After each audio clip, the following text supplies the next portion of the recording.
Hello friends, स्वागत है आपका मेरे यूट्यूब चैनल हिंदी कानूनी जानकारी में। आज हम बात करेंगे आईपीसी की धारा 503, 504, 505 और 506 के बारे में।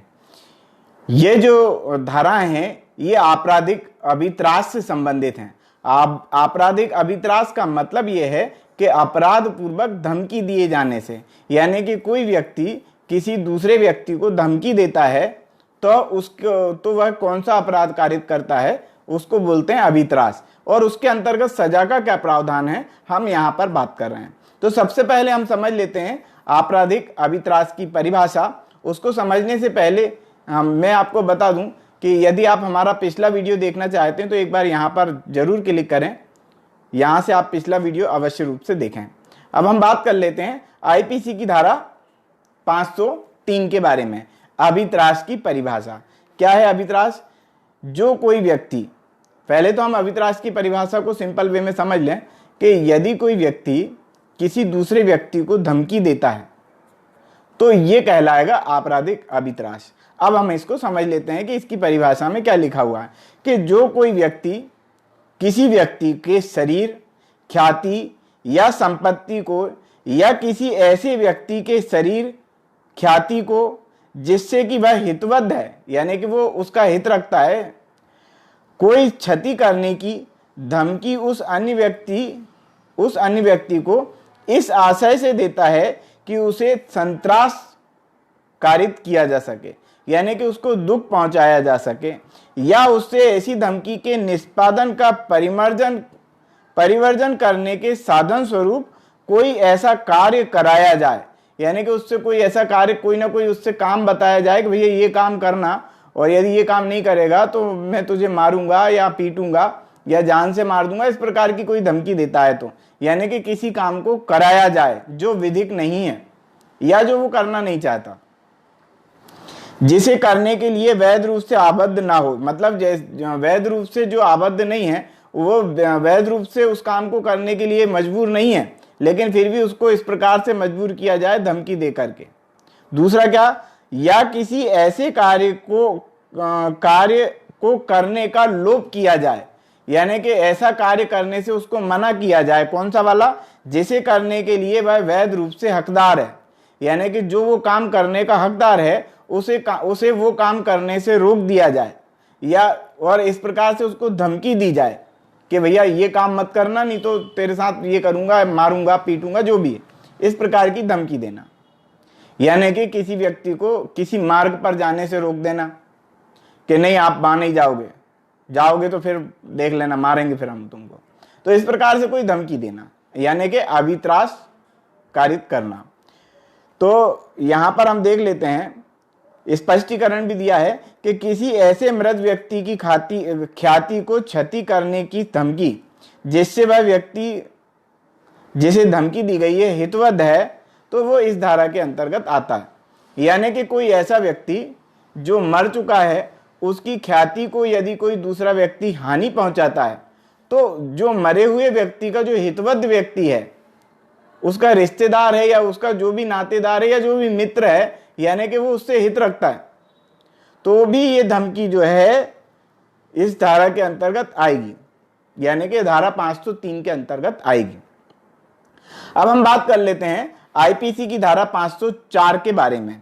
क्या कहती है आईपीसी की धारा 504? ये कहती है लोक शांति भंग कराने को प्रकोपित करने के आशय से आशय अपमान, यानी कि किसी व्यक्ति का इस प्रकार से अपमान करना कि वो जो है प्रकोपन में आ जाए, यानी कि गुस्से में आ जाए और लोक शांति को वो भंग करे इस प्रकार से, यानी लोक शांति भंग कराने को प्रकोपन करने के आशय से, गुस्सा दिलाने के आशय से।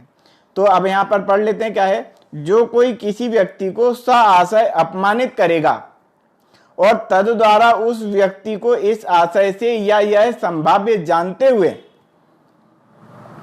प्रकोपित करेगा, ऐसे प्रकोपन से वह लोक शांति भंग या कोई अन्य अपराध कारित करे, वह दोनों में से किसी भी भांति के कारावास से जिसकी अवधि 2 वर्ष हो सकेगी दंडित किया जाएगा।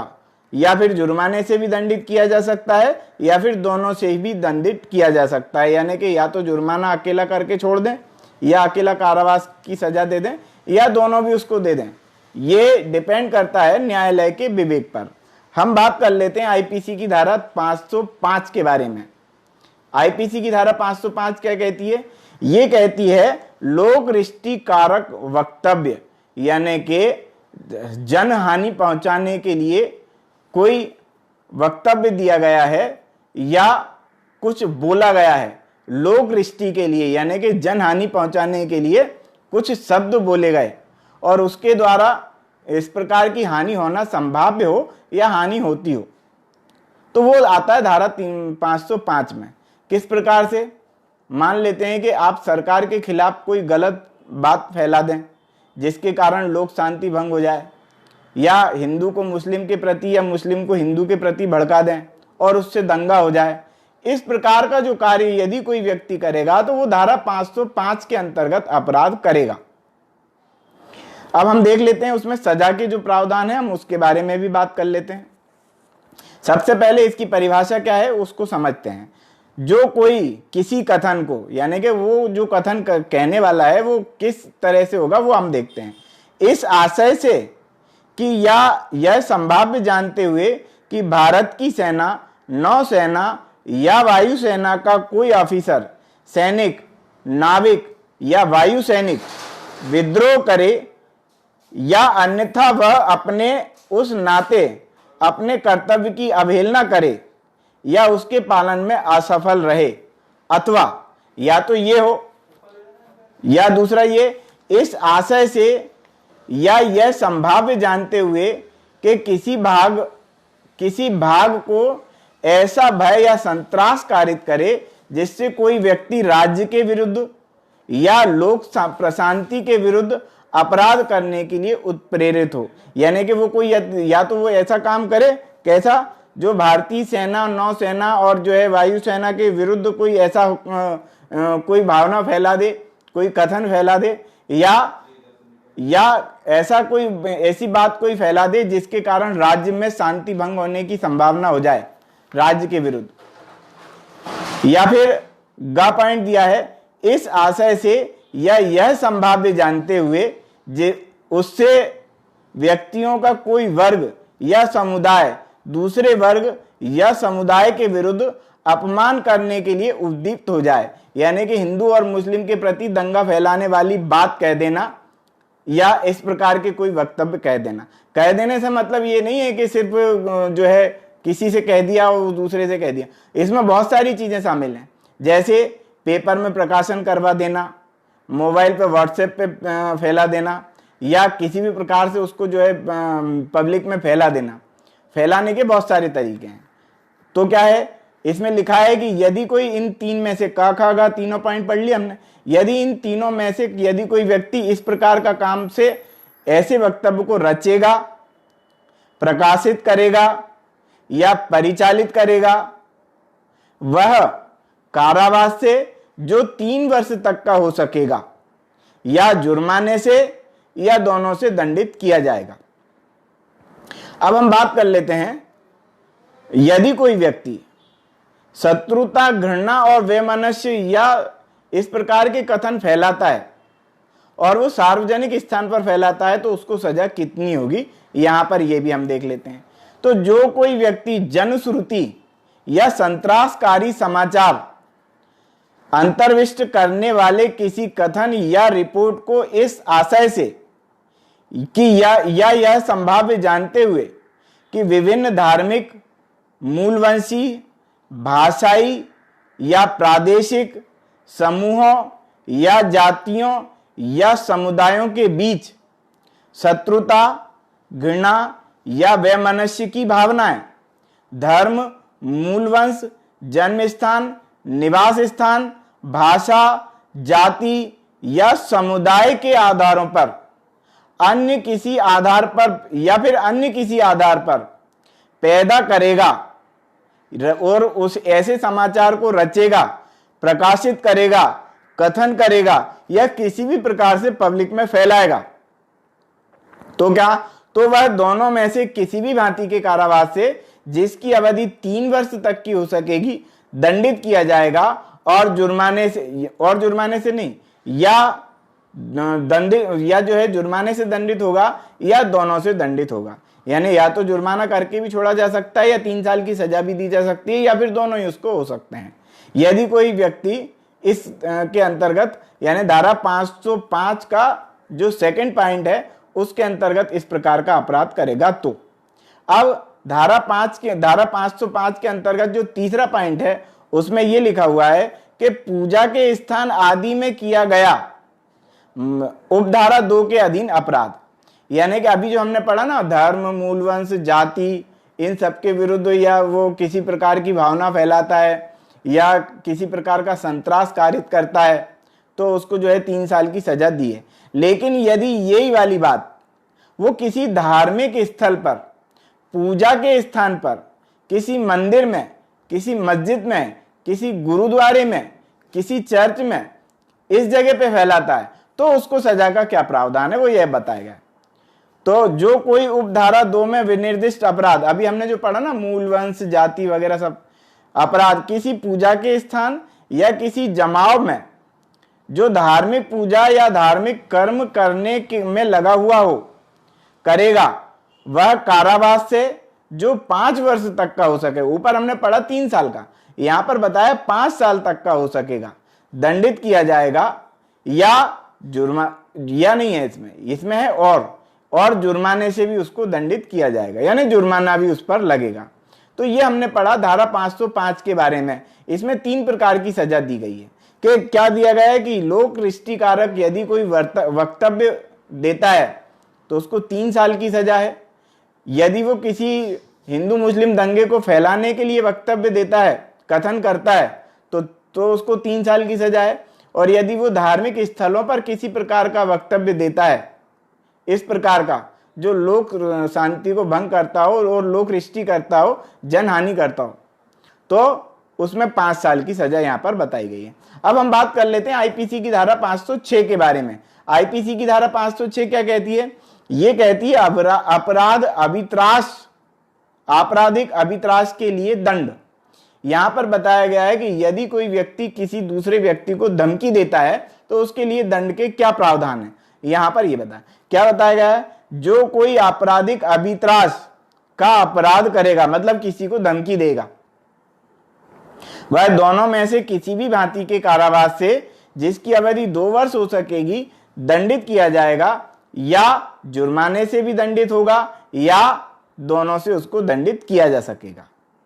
अब हम बात कर लेते हैं आईपीसी की धारा 506 के बाद। 506 तो हमने पढ़ी है, लेकिन 506 का जो सेकंड पॉइंट है ना, हम उसकी बात कर रहे हैं। मतलब ऊपर अभी जो हमने पढ़ा उसमें क्या बताया कि यदि कोई धमकी देता है तो उसको 2 साल की सजा होगी, या जुर्माना होगा, या दोनों होगा। लेकिन यदि कोई व्यक्ति ऐसी धमकी दे, कौन सी वाली? जान से मारने की धमकी हो वो, या गंभीर चोट पहुंचाने की धमकी हो, तब उसको सजा का क्या प्रावधान है वो यहां पर बताया गया है। हम पढ़ लेते हैं इसको एक बार। धारा 506 में ही सेकंड पॉइंट में इसको दिया गया है। यदि धमकी मृत्यु या घोर उपति इत्यादि कारित करने की हो, मृत्यु यानी कि जान से मारने की, या जान से मारने की धमकी कोई दे सकता है ना कि मैं अभी यदि आइंदा तू मिला तो मैं तुझे जान से मार दूंगा, इस प्रकार की यदि कोई धमकी देता है तो धारा 506 के अंतर्गत दंडनीय है। यदि और गंभीर चोट पहुंचाने की धमकी देता है, तेरे हाथ पांव तोड़ दूंगा मैं, इस प्रकार की कोई धमकी देता है, तो यह माना जाएगा कि 506 के सेकंड पॉइंट के अंतर्गत वो दंडनीय अपराध करता है। 506 में जो धारा में 2 वर्ष की सजा दी थी, लेकिन कोई गंभीर चोट और मृत्यु की धमकी देता है तो उसके लिए जो सजा का प्रावधान है वो 7 साल का है, और या फिर जुर्माना या फिर दोनों। हम पढ़ लेते हैं इसको, क्या है इसमें। यदि धमकी मृत्यु या घोर उपति कारित करने की, या अग्नि द्वारा किसी संपत्ति का नाश करने की, या मृत्युदंड या आजीवन कारावास से दंडित किए जाने अपराध की, यानी कि ऐसा कोई अपराध करने की धमकी देता है जो आजीवन कारावास से दंडित किए जाने योग्य है, बलात्कार वगैरह, इस प्रकार से, या 7 वर्ष से अधिक के कारावास से दंडनीय अपराध करने की, यानी कि ऐसा कोई अपराध हो जो 7 साल से ज्यादा जिसमें सजा हो सकती हो, ऐसा अपराध करने की धमकी देता हो। या किसी स्त्री पर असतित्व का लांछन लगाने की, यानी कि किसी स्त्री को जो है अपशब्द कहने की, उसका सतीत्व खतरे में हो जाए, इस प्रकार की धमकी देता है, उस पर ऐसा लांछन लगाता है, आरोप लगाता है, तो क्या है, तो वह दोनों में से किसी भी भांति के कारावास से जिसकी अवधि 7 वर्ष हो सकेगी दंडित किया जाएगा, या फिर जुर्माने से दंडित होगा या फिर दोनों से दंडित होगा। इस प्रकार से हमने आज आईपीसी की धारा 503, 504, 505 और 506 के बारे में पढ़ा। यदि आप आईपीसी की उन सभी धाराओं के बारे में पढ़ना चाहते हैं, यानी कि धारा 1 से लगा करके 511 तक का अध्ययन करना चाहते हैं, तो यहां पर जरूर क्लिक करें, यहां पर पूरी आईपीसी आपको मिल जाएगी। तो आज की वीडियो में इतना ही। वीडियो यदि आपको पसंद आया हो तो लाइक करें, शेयर करें, कमेंट्स करें, और यदि अभी तक आपने मेरे चैनल को सब्सक्राइब नहीं किया है तो सब्सक्राइब भी जरूर कर लें, बेल आइकॉन प्रेस कर दें ताकि अगली वीडियो का नोटिफिकेशन भी आपको जल्दी से जल्दी मिल जाए। ये वीडियो देखने के लिए बहुत बहुत धन्यवाद।